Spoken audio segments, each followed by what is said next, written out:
물론 여긴 국민 라디오.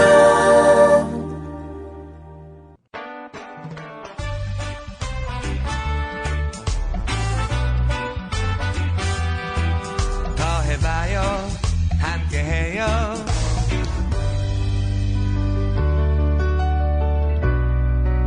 노동과 세계는 정호희 민주노총 홍보실장의 진행으로 함께합니다.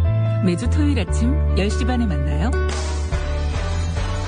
나은 세상 아름다운 생각 더 해봐요 민주노총과 함께. 민주노총 노동과 세계 여성과 노동 이번 주 이야기 시작하도록 하겠습니다. 저는 진행을 맡은 민주노총 여성위원장 권수정입니다. 함께 이야기를 풀어가실 분들 각자 소개하면서 시작하도록 하겠습니다. 네, 안녕하세요. 저는 민우회, 한국여성민우회에서 활동하고 있는 모구라고 합니다. 네, 오늘, 같이 얘기를 나눠달라고 요청을 해주셔서 제가 함께 하게 됐습니다. 반갑습니다. 반갑습니다. 네, 안녕하세요. 민주노총 여성국장 김수경입니다.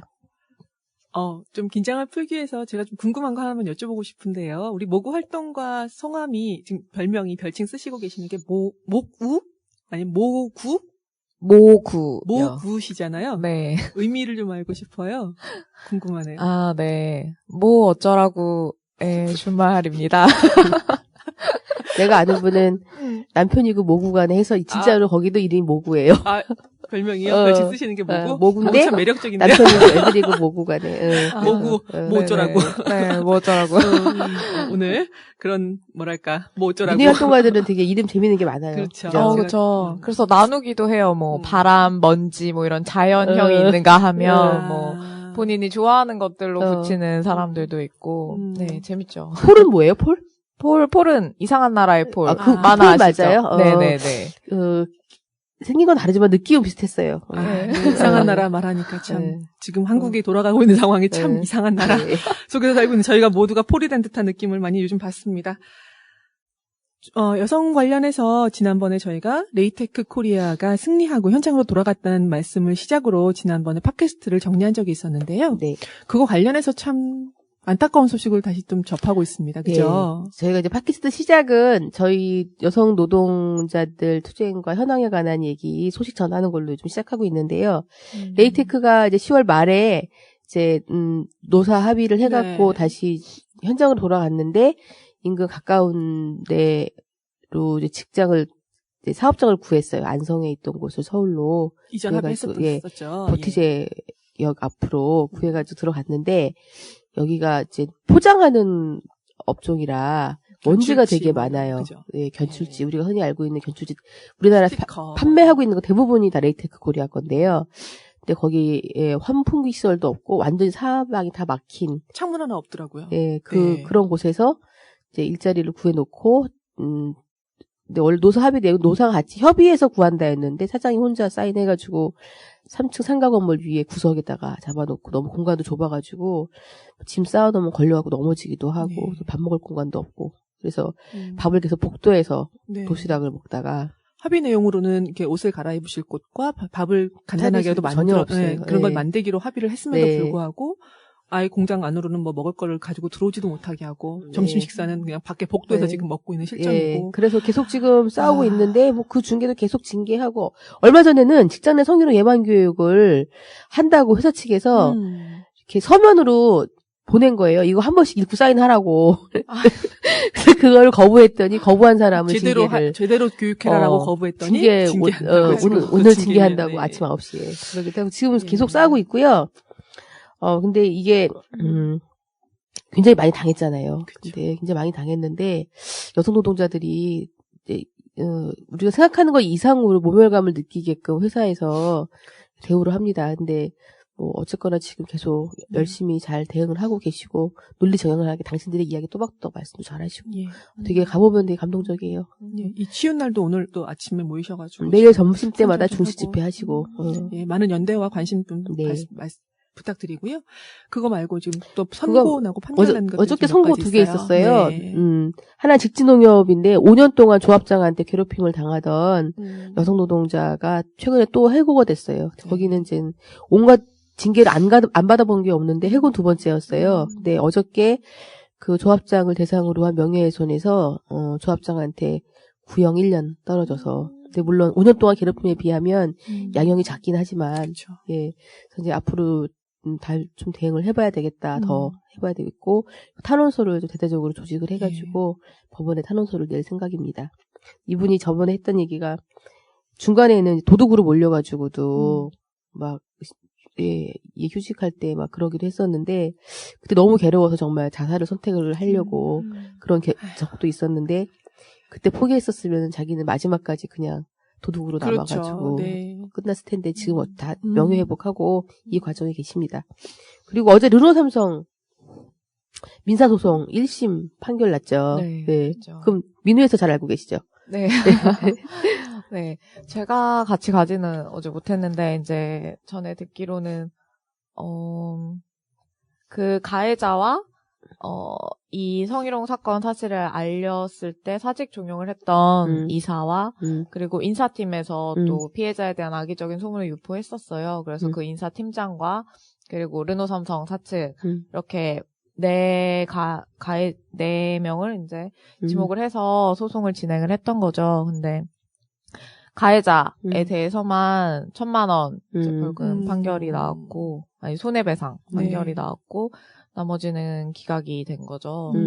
그래서 참 이게 사실은 직장 내 성희롱 사건을 보면 이 처리 절차 관련해서라든지 가해자에 대한 조치라든지 이런 걸 보면 그 사측의 책임이나 그쵸. 그런 것들이 너무나 명백한데 그렇죠. 이거를 그 법원에 가서 판결을 받고 인정을 받기가 정말로 어려운 현실이구나라는 걸 좀 다시 느끼면서 조금 좀 허하기도 하더라고요.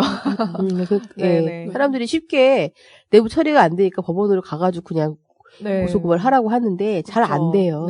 직장내 성희롱 건으로 지금까지 100만 원짜리 하나 사측에서 받은 게 올 초에 한 번 딱 있더라고요. 그러니까 직장 내 성희롱 자체는 사건보다도 이후에 이제 그걸 예방하고 직장 분위기를 어떻게 바꿔나가는 거가 굉장히 중요한 문제이기 때문에 그 사업주 책임이나 앞으로 역할이 대단히 중요한데도 불구하고 우리나라는 아직까지 그런 것들이 좀 미비하다는 점. 기둥뿌리가 흔들리게 한번 당해봐야 되는데. 그렇습니다.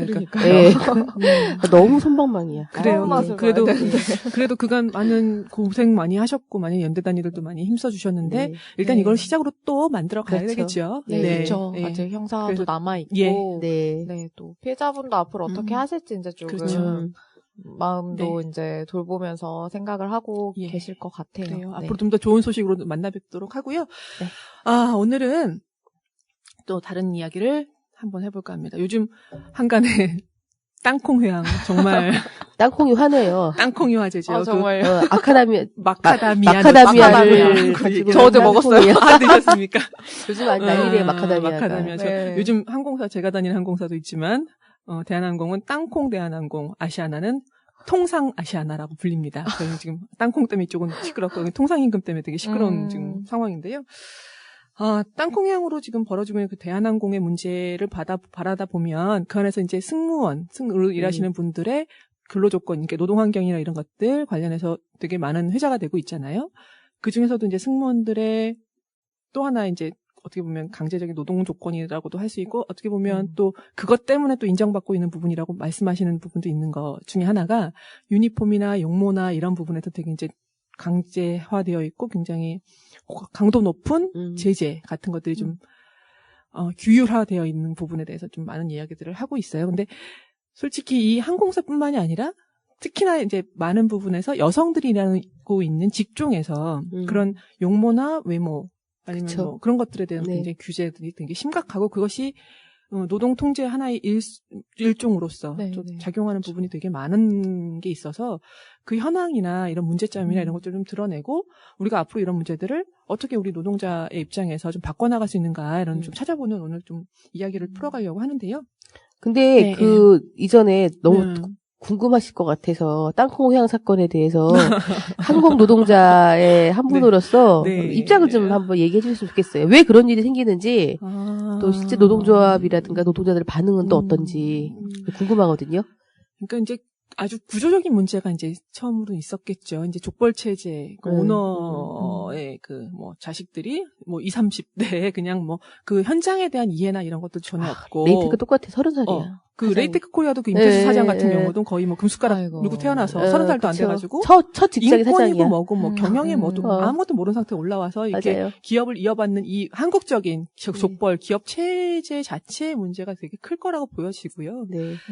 기본적으로 그 특히나 항공사 같은 경우는 제가 이제 항공사에서 일을 하니까 항공사는 사실 운송업이잖아요. 그렇죠. 그러니까 이제 네. 이쪽에서부터 저쪽 목적지까지 굉장히 안전하게 물건과 사람과 운송하고 내려주는 것이 목적임에도 불구하고 이 글로벌한 이 경쟁 체제 속에서 이 목적성보다는 그 주변의 것들로 경쟁이 굉장히 심해진 것 중에 하나가 이제 서비스가 이제 붙어 있는 거죠. 근데 과도하게 이 동양 쪽 이 항공업계들은 후속주자들이다 보니까 그 경쟁의 하나로서 모토로서 여성의 여성성을 강조하고 그다음에 그런 순종적인 서비스 그렇죠. 뭐 이런 것들을 되게 극대화하여서 경쟁력을 갖춰왔던 그간의 경험들이 있는 거예요. 그러다 보니 그 조현아 부사장 같은 경우는 오너의 딸이기도 하고 그런 뭐랄까 한 번도 그 노동자의 삶이라는 거에 대해 고민해보거나 경험해 본 적이 없는 사람으로서 그냥 자기의 권리만 가지고 있고 내 항공사라는 그런 뭐랄까 소유적인 그 관점으로만 경영을 접한 사람으로서 제가 판단하기엔 네. 그리고 또한 이 서비스라는 것을 제1의 우선이라고 잘못 판단하고 이 업무에 대한 전문성이 그쵸. 전혀 없으니까 네. 업무에 네. 대한 전문성 없이 그냥 자기 스스로만 판단해서 그것을 봤을 때는 땅콩 하나 까가지고 서비스하는 거 그것도 사실은 자기가 잘못 알았던 거거든요. 그랬다 그러더라고요. 잘못 예. 알았던 건데도 불구하고 그 문제를 지적하면서 이 뒤에 계신 모든 그 기업을 사실 키우는 건 그 기업을 이용하고 돈을 내주는 국민들이잖아요. 그리고 그 안에서 일하고 있는 노동자들이 그 역할을 맡고 있는 건데도 불구하고 그런 모든 걸 무시할 수 있다는 그 어떻게 보면 정말 행패? 행패죠, 양아치 완전히. 같은 맞아요. 짓을 저지른 너무 거라고 봐요. 부끄러웠지 진짜. 근데 같은 여성으로서도 부끄럽기도 하고. 여성 얘기 왜 해요? 아 진짜 그게 여성 남성의 문제가 아니에요. 이거는. 여성 남성의 문제가 아님에도 불구하고 뒤에는 이것이 여성에 대한 인격살인이라고 막 난리를 치는 조직들도 있었어요. 그거 되게 봤어요. 웃기죠. 뭐 거기가 같아요. 대한여성연합인 거예요. 그러니까 누구는 아, 여연이라고 맞아요. 한국여성연합인 줄 저도 알고 놀랐잖아요. 지금 여연에서 이상한 줄 알고. 아무튼 근데 이제 안에서 일하고 있는 노동자 입장에서는 굉장히 수치스럽고 모멸감 느끼죠. 당연히. 그렇죠.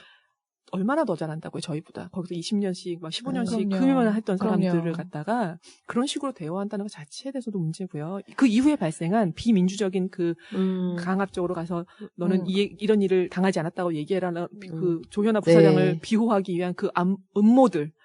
지금 박근혜가 하고 있는 거랑 이렇게 얘기하면 저한테 잘리나요? 저기 뭐 통진당 해산된 것처럼 우리도 뭐 잘못되는 거 아니에요, 혹시? 하여튼 되게 일하는 사람으로서는 자기 자존심과 일에 대한 긍지와 이런 것들을 다 말살시키는 짓을 한다고 봐요. 맞아요. 이 얘기가 좀 길어졌네요. 예. 항공사 얘기만 네, 나오면 제가 좀 흥분을 하거든요. 최근에 네. 가장 바쁜 분 중에 한 분이셨어요. 왜냐하면 그 항공사 노조에서는 가장 상징적인 인물이다 보니까 여기저기서 전화를 제가 대신 받았어요. 연락처 좀 알려달라고. 네. 아무튼 바쁘셨습니다. 네, 그래요. 앞으로도 정리할 게 많으셔서 고생이 많으시겠습니다. 그래서 예. 우리 이제 노동 환경 중에서 이제 특히나 이제 항공사도 네. 그렇고 백화점이나 그렇고 되게 많은 여성 현장에서 이제 얘기되고 있는 이제 용모복장 지침, 네. 외모 이 부분에 네. 대해서 좀 유니폼 이런 네. 얘기를 좀 할게요. 사실 유니폼이라는 게 제가 찾아봤어요. 사전을 찾아봤는데요. 라틴어의 우누스와 포르마 가 합성된 단어래요. 이게 라틴어 우누스는 동조성 그리고 포르마는 차별성을 동시에 표출하는 그런 단어라고 그러네, 해서 맞네. 이제 그러니까 맞아요. 네, 맞네요. 브랜드의 함께 이미지를 일하는 다. 사람들의 소속감과 네. 동질성, 그렇죠. 단결을 또 하나는 하지만 또 네. 그 다른 집단과의 식별을 통해서 네. 어떻게 보면 또 그렇죠. 그 집단의 우월성과 뭐라 그러지 그거를 그 집단의 우월성을 보이기도 하고 또 다른 집단하고 차별적으로 대우하는 또 네. 권력이 될 수도 있다는 거 얘기를 하려고 그랬던 되기도 거예요. 하고. 맞아요. 하나의 권력으로 작용할 수도 있겠다. 얘기를 좀. 예. 근데 이제 우리가 유니폼 얘기를 하는데 이제 오늘 민우회의 네. 노동팀에 모근님을 저희가 모신 게 이유가 있거든요. 네. 예, 그게 그렇죠. 예 우다다 액션 때문에 모셨는데 이게 오늘 하는 이야기랑 통하는 데가 많아서 네네. 얘기를 들어보려고 했던 거예요. 우다다 액션에 대해서 잠깐 소개 좀 해주시고 그래서 이 관련한 내용들에 대해서 좀 얘기해 주셨으면 좋겠어요. 네네. 민우에서 이제 제가 여성 노동팀에서 활동을 하고 있는데, 올해 이제 사업으로 크게 하나 잡아서 했던 게 백화점에는 사람이 있다. 네. 였어요. 근데 하필 백화점. 네, 백화점을 굳이 이제 찝게 된 이유는 사실 이 사업이 작년부터 연결이 됐었던 건데 아마 아시기도 할 거예요. 작년에 백화점 판매직 노동자가 자살하는 사건이 네. 여러 건 있었고 네. 그걸 좀 계기로 해서 백화점에서 뭐 매출 압박이라든지 자기 네. 카드를 긁어서 매출을 네. 채워야 하는 혹은 미스터리 슈퍼처럼 네, 네. 이제 고객인 척 가장을 해서 평가를 하는데 그 평가 지표들이 너무 말도 안 되는 것들인 되게 거예요. 객관적인 것들이 많죠. 명찰 아니, 주관적인 없으면 것들. 네. 예, 예. 명찰 없으면은 뭐 빵점. 그래서 이게 한 3번 쌓이면 그냥 그 자리에서 해고되는 경우도 어머. 있었었고 그런 식으로 긴장과 스트레스를 줘서 이 사람들이 네. 어떤 서비스를 뽑아내고 매출을 뽑아내는 방식인 거죠. 그래서 근데 이거에 대해서 백화점이 사실은 굉장히 화려한 이미지고 다른 어떤 유통업보다 좀 고가라는 이미지가 있잖아요. 그쵸. 그렇다 보니까 백화점에서 일하는 사람들의 어떤 노동 환경에 대해서 쉽게 이렇게 공감대가 형성되지는 못하는 거예요. 뭐 네. 마트랑 이렇게 좀 비교를 해보면은 알 수 네. 있겠죠. 그리고 고객들의 입장에서도 내가 비싼 값을 지불하니까 그만큼 나에게 서비스를 제공해라. 그리고 그런 식으로 서비스를 통해서 매출을 올리는 게 백화점의 정책이기도 하니까요. 그쵸. 네. 네.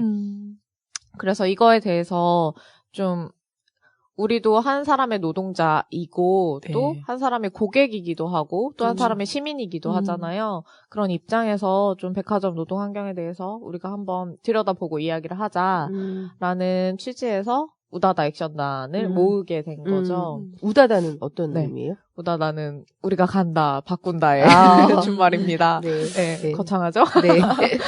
우다다 몰려간다는 건가? 근데 네, 간다는 네. 맞네요. 네, 맞아요. 네. 저희가 그래서 활동을 했던 것들이 이제 이 취지에 공감하는 분들을 모아서 직접 백화점에 가서 모니터링을 직접 해봤어요. 그러니까 네. 매장에 가서 이 사람이 일하는 노동 환경이 어떻게 만들어져 있나 이런 것도 한번 살펴보고 제가 주요하게 둘러봤던 거는 그 뒤에 공간들 있잖아요. 네. 고객을 위한 공간은 너무나 화려하고 편안하게 네. 잘 돼 있어요. 하지만 직원용 공간은 그렇다면 네. 어떻게 돼 있을까?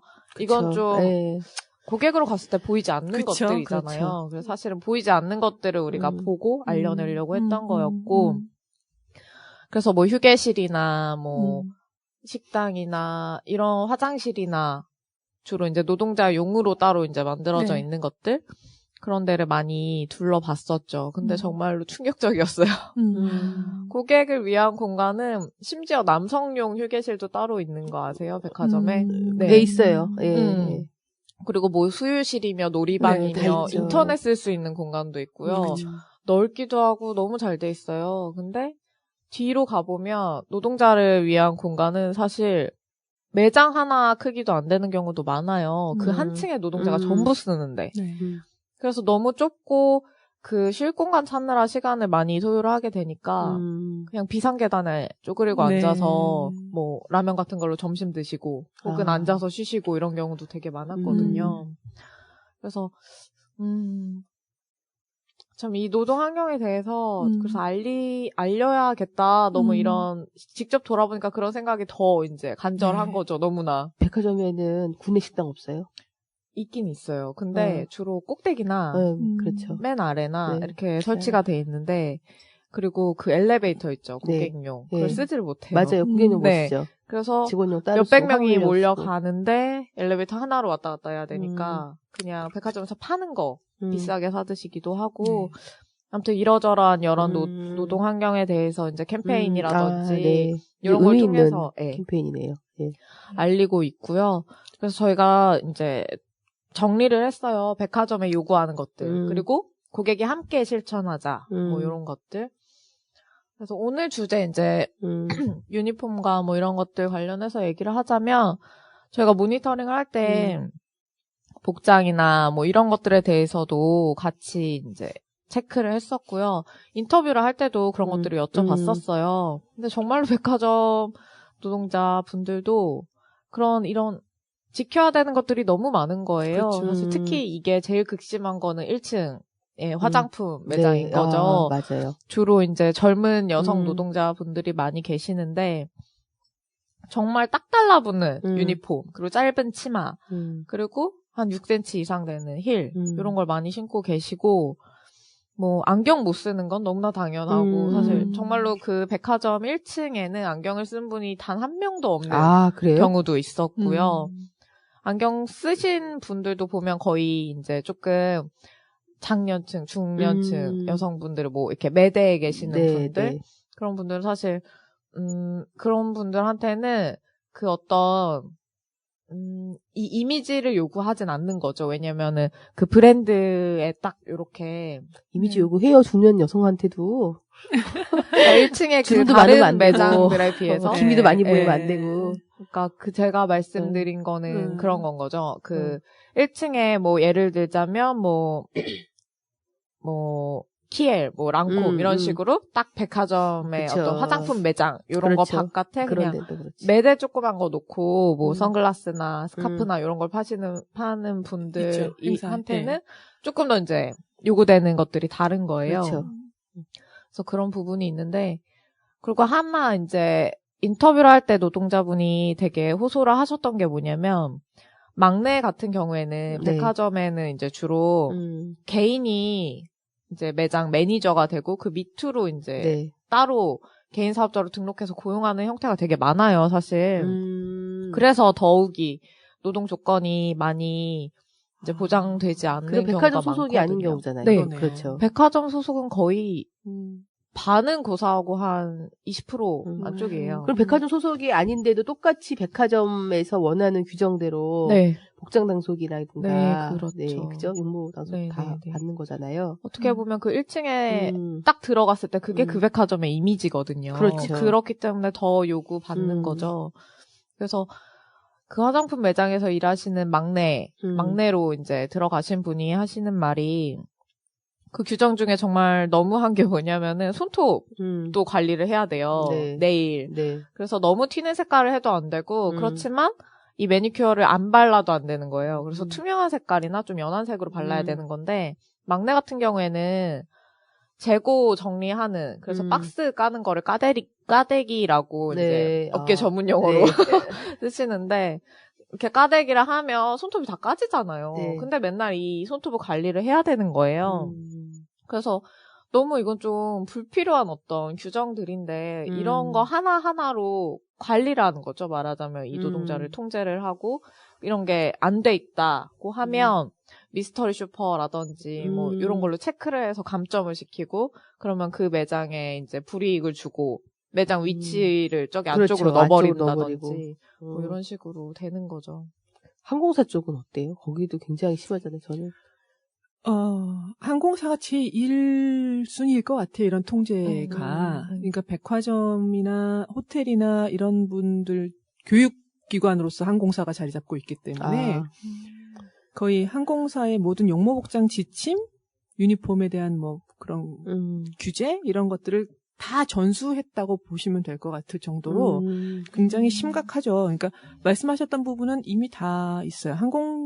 아까 백화점 노동자들 분들도, 그러니까 업무의 특성상 뭐 발레를 하시는 분이 발레를 위해서 머리를 묶고 아니면 그 역할에 따라서 자신의 몸을 가꾸고 그걸 예술로 승화시키는 역할이 필요한 것들이 있는 부분은 인정할 수 있다고 우리가 인정한다 하더라도, 그러니까 화장품 판매하시는 분이 그 화장품의 색조를 보여주기 위해서 뭐 아니면 그 피부 표현을 보여주기 위해서 그런 것들을 뭐 그 거기서 판매하시는 분들이 일정 정도 보여주는 역할을 하시는 것이 노동의 어떻게 한 영역일 수 있겠다라고 뭐 약간 좀 양보를 하여서 이야기를 한다 하더라도 그 노동의 주요 영역이 아닌 부분까지도 심각하게 이제 말씀하셨던 것처럼 안경을 쓰지 못한다거나 아니면 그 박스를 날라야 되는 사람들한테 굉장히 심각하게 쫙 달라붙는 치마를 입히거나 아니면 진짜 7cm, 8cm 하이힐을 계속 신고 있게 한다거나 뭐 이런 것처럼 항공사도 아까 초두에 말씀드렸지만 이게 항공업이라는 자체가 제1 업무가 안전 업무거든요. 비상탈출 업무. 그다음에 제2 업무가 보안 업무예요. 그러니까 혹시라도 잘못된 뭐 테러범이나 이런 탔을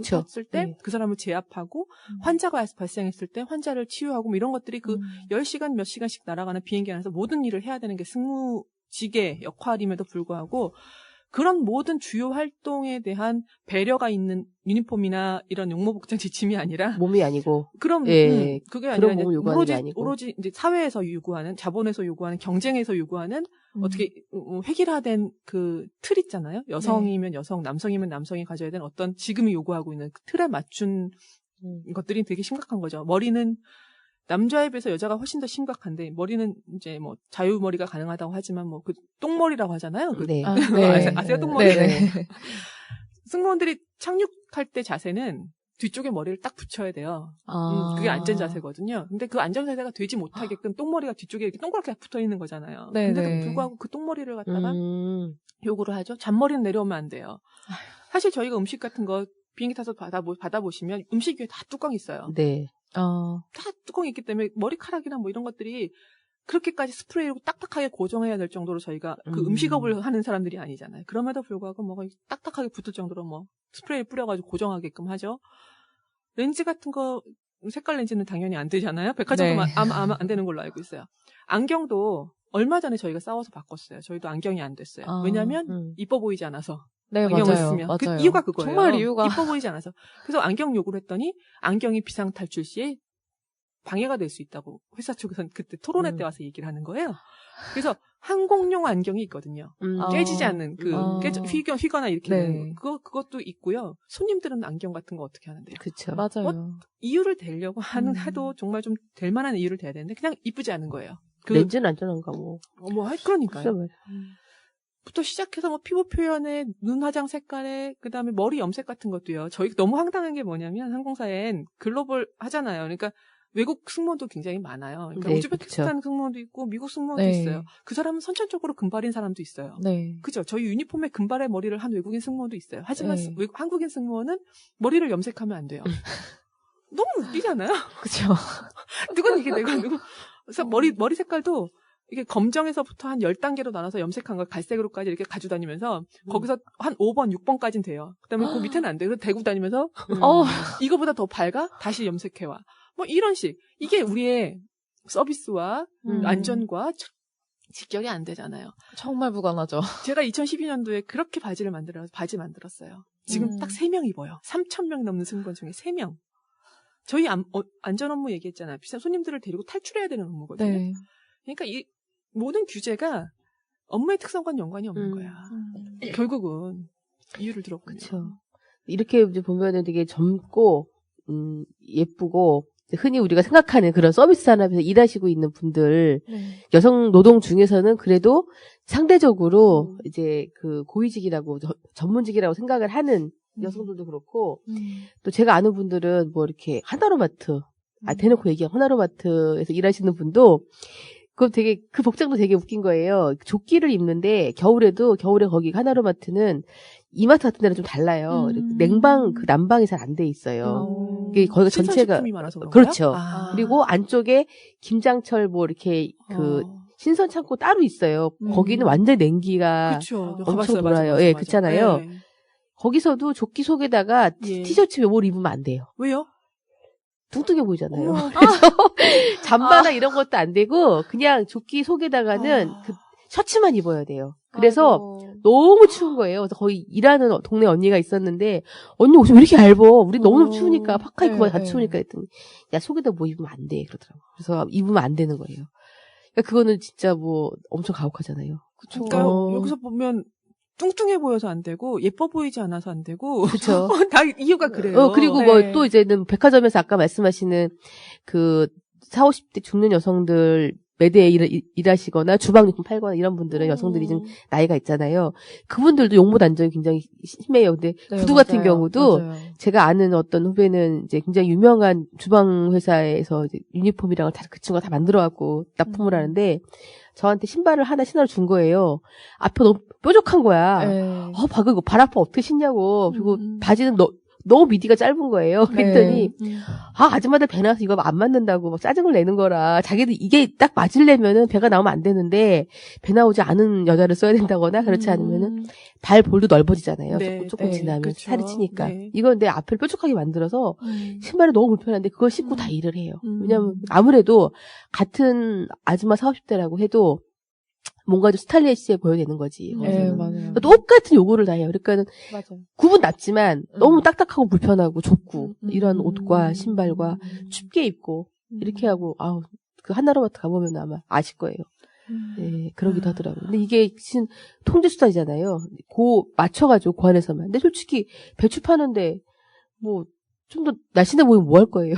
그렇죠. 네, 그렇더라고요. 그렇죠. 근데 남성들은 남성들은 어떠냐? 근데 거기도 큰 차이는 별로 없다더라고요. 백화점에서 일하시는 분들 보면 그래도 뭐 남성분들은 치마는 입지 않으시니까 그렇지만 네, 주로 이제 남성분들이 많은 쪽은 남성복 그 네, 층에 네. 많이 계세요. 근데 그쪽에 아무래도 뭐 좀 뭐 정장 같은 스타일이나 이런 것도 많이 팔기 때문에 그분들도 되게 좀 이렇게 스타일리시해 보이게 그렇죠. 차려입기도 해야 되고 차려입어야 구두시는 되고. 분들도 사실 되게 많았어요. 다들 네, 구두 신어야 네. 되죠. 네.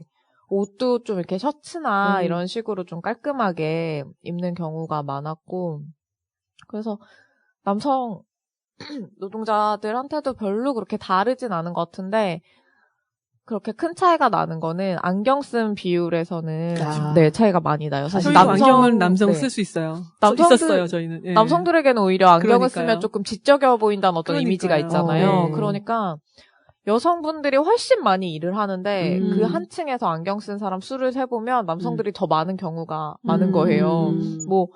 뭐 한 10명도 안 되지만 저희가 조사한 것 중에서 그 뭐 100명 단위로 이렇게 몇백 명이 아마 일을 할 거예요, 한 층에. 근데 그 중에 안경 쓴 사람이 16명이 넘는 경우가 한 군데도 없었어요. 저희가 매장을 400개 넘게 이제 둘러봤는데, 근데 그 중에서도 안경 쓴 비율은 남성이 많은 경우가 네, 대부분이었고, 그래서 정말로 안경을 못 쓰게 하는 거죠. 그래서 제가, 이게, 일반 사람들이 그냥 안경 쓰는 비율이랑은 어떻게 네네. 차이가 날까, 그게 네네. 궁금해가지고, 네. 찾아봤었어요.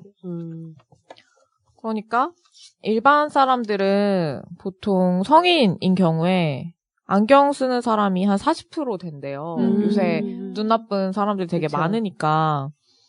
근데 그랬을 때 몇백 명이 일하는 층에 10몇 명밖에 안경을 못 쓴다고 하면 이건 뭐 그쵸. 거의 10%도 안 그쵸. 되는 거죠. 5%도 안 되고 네. 이렇게 되는 거네요. 근데 이게 그것도 다 대부분 남성들이고. 네, 그렇게까지 차이가 난다는 건 사실 적어도 렌즈를 끼는 거잖아요. 그렇죠.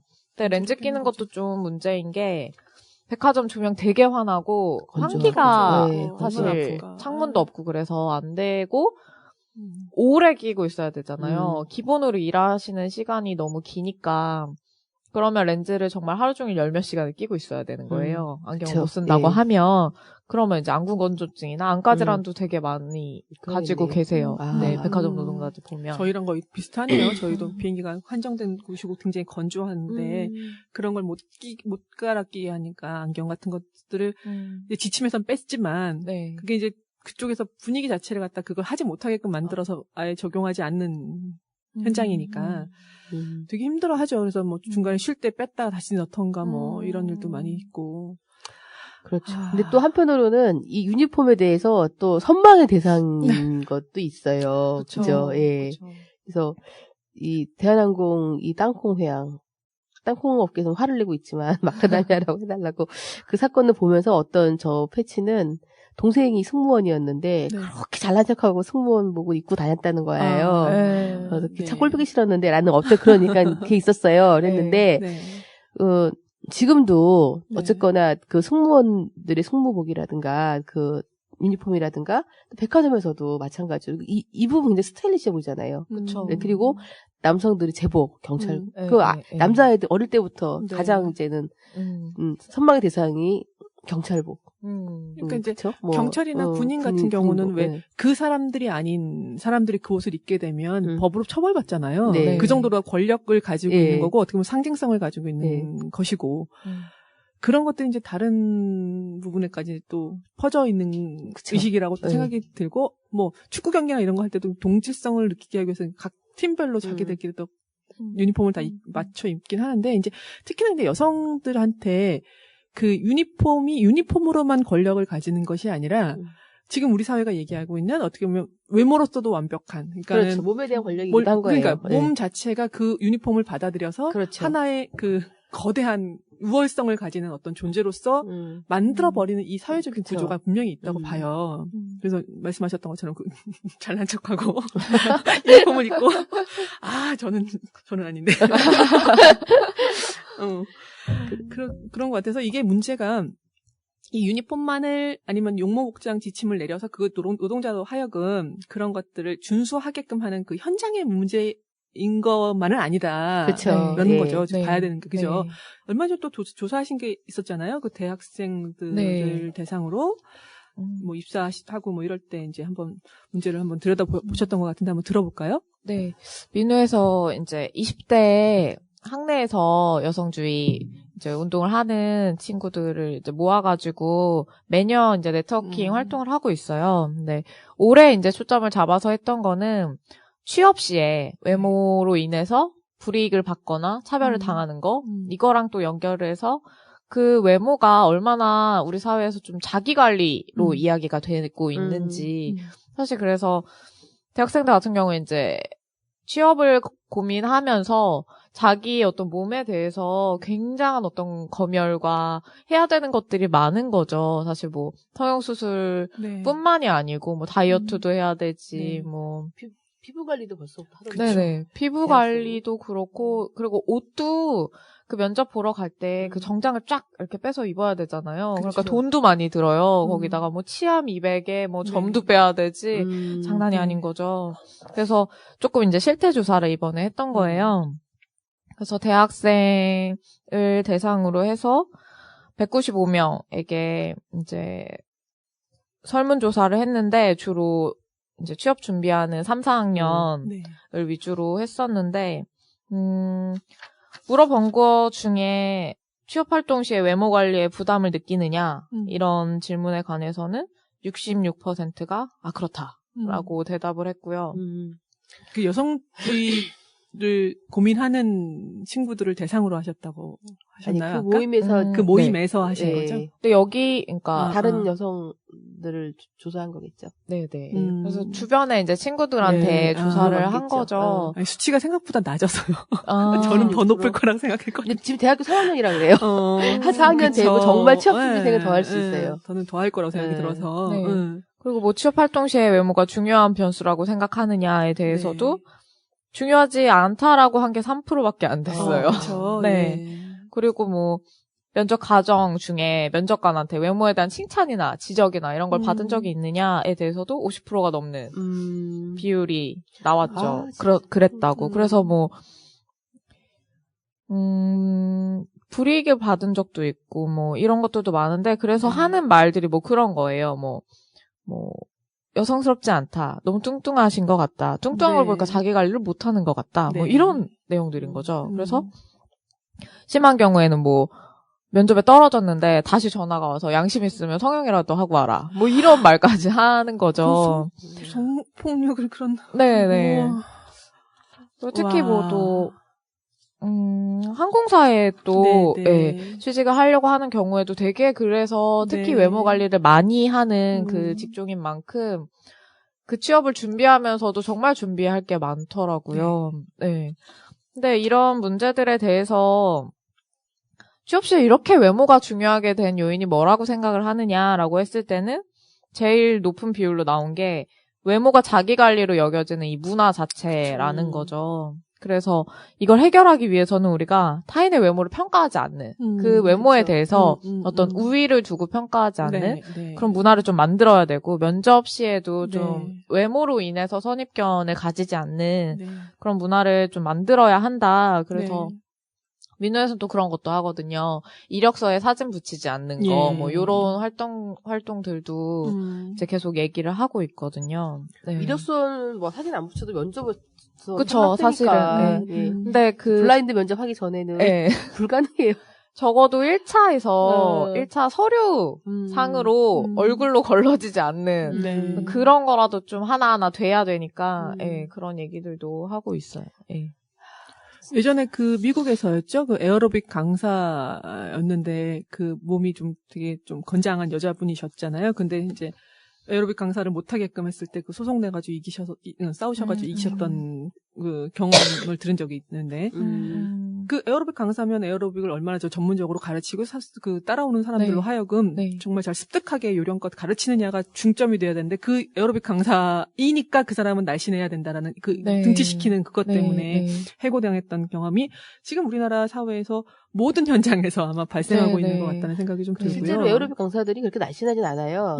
날씬한 거를 유지를 하려면 계속 단백질 식해야 돼요. 그쵸. 진짜 이 근육을 만들고 몸매 관리를 위해서 끊임없이 먹는 거 조절하고 운동하고 이게 되게 가혹하더라고요. 트레이너들 많이 그렇잖아요. 그러니까 이 외모를 갖다가 건강을 위해서 하는 게 아니야. 그러니까 이 자본, 우리 사회가 정말 요구해야 되는 그 상이 있어야 되는 건가라는 기본적인 질문을 좀 있어요. 사람이라면 굉장히 다양성이 있는 거잖아. 누구는 어떤 모양이어야 되고, 누구는, 근데 이걸 갖다 하나의 틀로다가 이렇게 만들어서 그것을 갖다가 정답이야. 라고 얘기하면서 그 정답 안에 들어오는지 않는 건 네가 관리를 못한 거야 라고 간다는 건 진짜 횡포죠, 이거 자체가.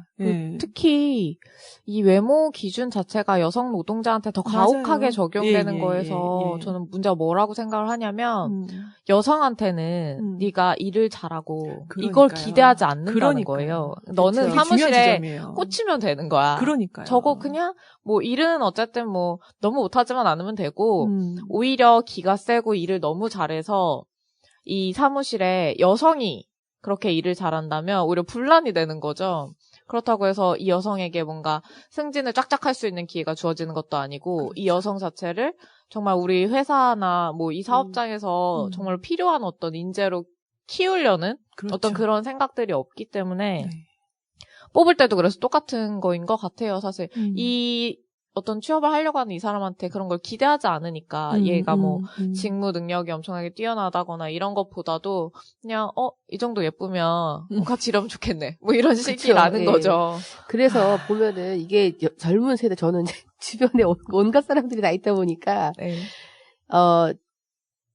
피부과 하시는 분한테 얘기 들었는데 강남 쪽에는 젊은 여성들이 피부과를 많이 가요. 강북 쪽에는 중장년층의 여성 남성들이 많이 간대요. 그 이유가 일을 오래 해야 되기 때문에 젊어 보여야 한다는 거예요. 그래서 한 60 환갑 넘으신 아저씨들이 와가지고 주름 제거라든가 뭐 이렇게 화이트닝 같은 거 하고 가시면 젊어 보이잖아요. 그럼 이제 면접 가기 전에 그렇게 하고 가시는 거예요.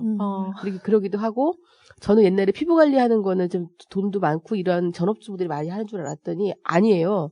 한 40대, 50대 여성들이 엄청 많이 가요. 근데 가는 이유가 직장 다니는 분들이. 그러니까 저 주변에 있는 어떤 엄마는 대놓고 얘기하시는 말씀이 앞으로 10년 더 벌어야 되는데 젊어 보여야지. 네, 그게 뭐 젊은 세대뿐만이 아니라 그래서 뭐 온갖 시술이 다 있잖아요. 그렇죠. 네, 온갖 시술이 진짜 주름 이렇게 땡기고 땡기는 뭐 무슨 무슨 필링이라는 것도 옛날에 다이아몬드 필링 이야기를 들어봤는데 그게 아니라 물광이다 뭐다 엄청 많아요. 정기적으로 그걸 이제 안 해주면 나이가 어느 순간에 확 들어버리는 순간 이 노동시장 안에서 그 사람의 능력이 확 떨어지는 거예요. 저 여자는 전문직이 저렇게 자기 관리도 안 하고 저게 저런데 과연 하는 일을 잘할까 이렇게 보여지는 거죠. 그러니까는 끊임없이 업무 자체를 내가 습득하고 하는 것도 힘든데 거기에 대해서 외모 관리를 위해서 돈도 써야 되지 시간도 써야 되지 뭐 진짜 너무 괴롭더라고요. 그러니까 그 외모를 갖다가 그 기준에 맞춰서 만들어 간 사람에 대한 칭찬과 그쵸. 그 우월성은 인정을 하되 그렇게 만들어 가는 과정에서 만들어지는 폐해 그리고 비용 발생 그리고 다른 쪽으로다가 분명히 다른 장점을 살려갈 수 있는 그쵸. 그런 것들이 있음에도 불구하고 그런 것들을 못하게끔 하는 이 구조 이런 모든 것들은 다 저 뒤쪽에 있는 거죠. 그렇죠. 결국은 드러나는 건 결국은 그렇죠. 그거 하나. 그래서 그냥 개인에게 이렇게 그쵸. 전가되는 여성들이 거죠. 그래서 주말에 쉬는 날 하루는 파마를 해야 되고 응. 한 달에 한 번, 한 달에 그래서 한 달에 2번은 마사지를 받으러 가야 되고, 그리고 또 몇 달에 한 번은 저 피부과 시술을 받아야 되고, 이게 안 하면은, 그리고 주로 하는 일들이 서비스 산업 여성들이잖아요. 왜냐하면 네. 다 응대하는 역할들을 하니까, 네. 외모에서 이 좌우되는 게 너무 크다는 거예요. 근데 지금 우리가 막 이렇게 얘기를 하고 있는데요. 이걸 지금 청취하시는 우리 여성과 노동 청취자 여러분들 중에서 이제 남성도 계시고 여성 노동자도 계실 텐데 분명히 네. 그러실 거예요. 그래도 젊으면 이쁘잖아. 아니면 젊은 게 좋던데? 내가 서비스 받으러 갔을 그렇죠. 때. 나이 들어 보이는 것보다 젊어 보이는 게 나은 거지. 자기 그렇게 보기에는. 말씀을 하시면서 이제 어쩔 수 없는 거 아니야라는 네. 또 그래, 생각으로 맞아요. 네, 그런 갈 것도 있어요. 것 같아. 그런 말씀도 하시는 분들이 분명히 있을 건데 저도 그 인권위 가서도 그때 얘기했지만 일정 부분 그것이 이제 자본의 필요에 의해서건 자기의 이제 본인의 만족에 의해서건 여러 가지 이유에 있어서건 그것들이 조금은 필요하다 하더라도 그게 이제 각 개인 노동자의 심각한 뭐랄까 피해 아니면 자기 결정권의 손실 침해 이런 것까지 넘보는 상황까지는 되지 말아야 되는 거 아니냐라는 얘기를 했었거든요. 근데 우리 지금 사회는 이미 그걸 네, 넘어섰기 때문에 우리가 넘어섰죠. 지금 문제의식을 가지고 얘기를 하는 거고, 과연 내가 그 노동자한테 내가 지금 서비스를 받거나 아니면 뭐 다른 것으로 인해서 뭐 만나게 되는 노동자들한테 그걸 그 정도까지 요구해야만 하는 것인가에 대해서는 한번 우리가 깊이 좀 고민을 해봐야 되는 사회인 것 같긴 해요. 생각을 네. 좀 바꿔야 된다는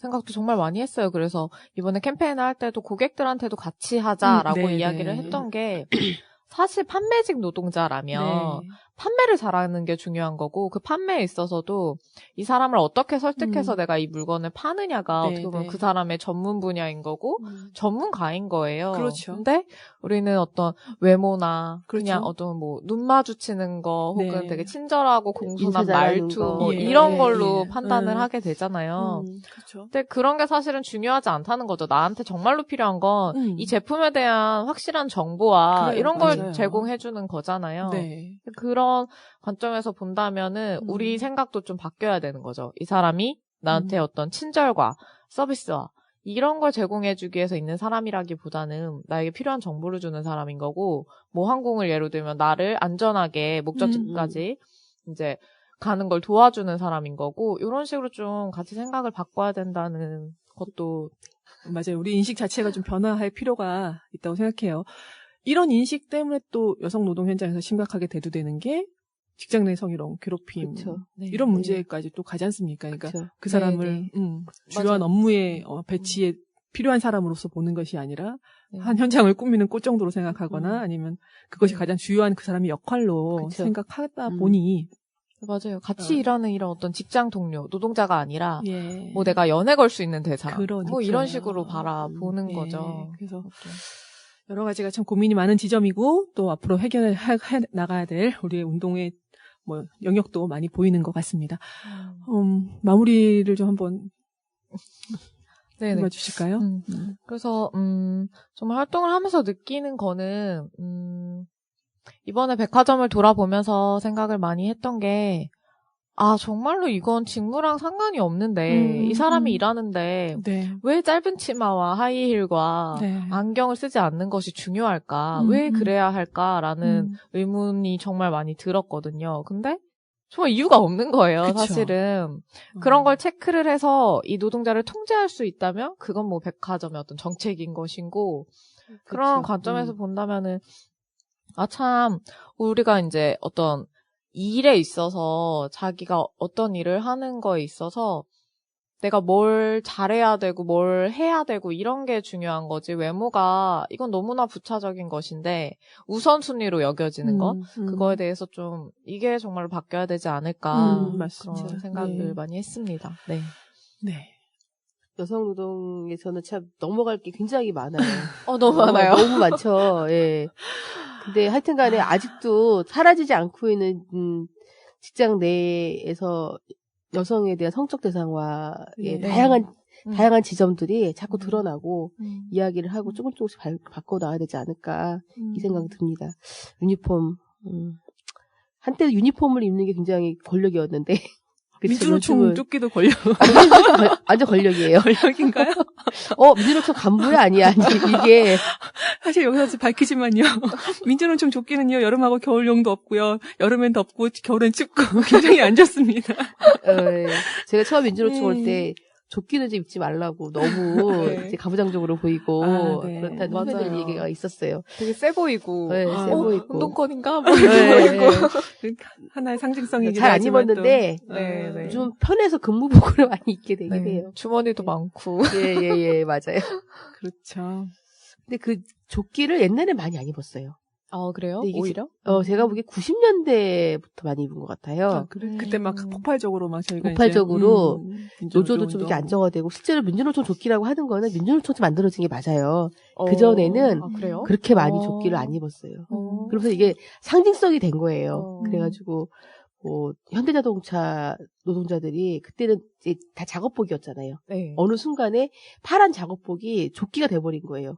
그래서 대공장 노동자, 네. 조직화된 노동자, 그리고 민주노총 노동자 이 상징이 돼버리면서 어쨌든 그렇지 않은 다수의 노동자들한테는 한편은 선망의 대상이기도 하고 위압감을 주는 어떤 대상이기도 하더라고요. 네, 그렇더라고요. 그런 것도 있더라고요. 네, 우리가 참 들여다봐야 될 지점이 많습니다. 네, 그런 것 같고요.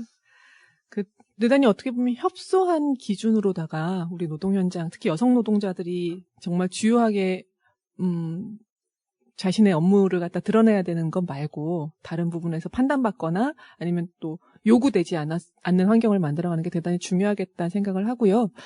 얼마 전에 그 서울시 인권헌장 자체가 결국은 또 제대로 만들어지지 못하고 넘어갔잖아요. 네. 그걸 보면서 이제 거기도 결국 핵심은 뭐냐면 내가 가진 우리 전체가 뭐랄까 주요 집단 아니면 나랑 다른 어떤 한 소수를 인정하지 못하는 거지 않습니까? 그럼으로 그렇죠. 인해서 발생되는 거였는데 우리 노동 현장, 우리 여성 노동자들이 일하는 현장 모든 곳에서 이 외모 같은 부분도 분명히 되게 다양한 나랑 다를 수 있고 나보다 좀 더 몸집이 클 수도 있고 아니면 키가 작을 수도 있고 네. 여러 가지 다양성을 갖다 존중하지 못하고 이 하나의 어떻게 보면 되게 협소한 획일화된 그거 아니면 안 된다는 이 폭력성 자체가 이런 전반적인 사회적인 문제를 만들어내고 또 우리 여성 노동자들의 현장에선 굉장히 또 힘든 조건들을 만들어내지 않나 생각을 하고요. 그렇죠. 예, 그런 전반적인 사회 전체적인 그 개념에 대한 좀 고민들을 함께 하는 시간이 좀 되기를 바라고 오늘 그런 얘기들이 좀 나눠졌으면 그리고 공감대가 형성됐으면 하는 바람으로 오늘 시간을 좀 마치도록 하겠습니다. 오늘 함께 고정해 주신 분들께 감사드립니다. 감사합니다. 모구님. 또 다음에 다음에 또 초대할게요. 네. 다음에 뵙겠습니다. 고맙습니다. 2014년 참 다사다난했습니다. 네, 지금 배 상황입니다. 나 살고 싶어요. 왜 우리 아이가 죽었는지 밝혀주십시오. 약속을 지켜라. 엄청난 불장난을 누가 했는지 통합진보당을 해산한다. 하지만 2015년 을미년 새해 다시 희망을 써야 합니다.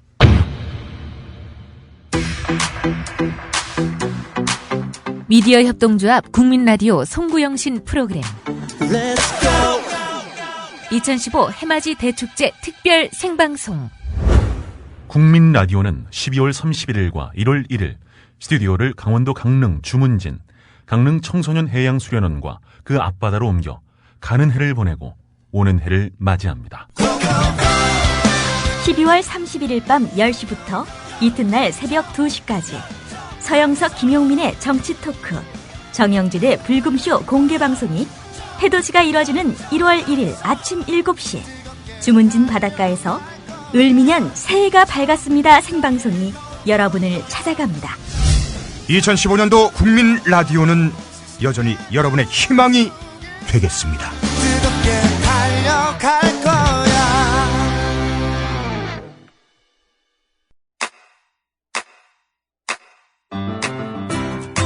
국민라디오 지지하는 4가지 방법 아시나요? 다운로드하기, 별점 주기, 댓글 달기, 구독하기. 국민라디오를 보다 많은 이들에게 전할 수 있는 가장 손쉬운 방법. 다운로드하기, 별점 주기, 댓글 달기, 구독하기. 잊지 마세요. 다운로드하기, 별점 주기, 댓글 달기, 구독하기.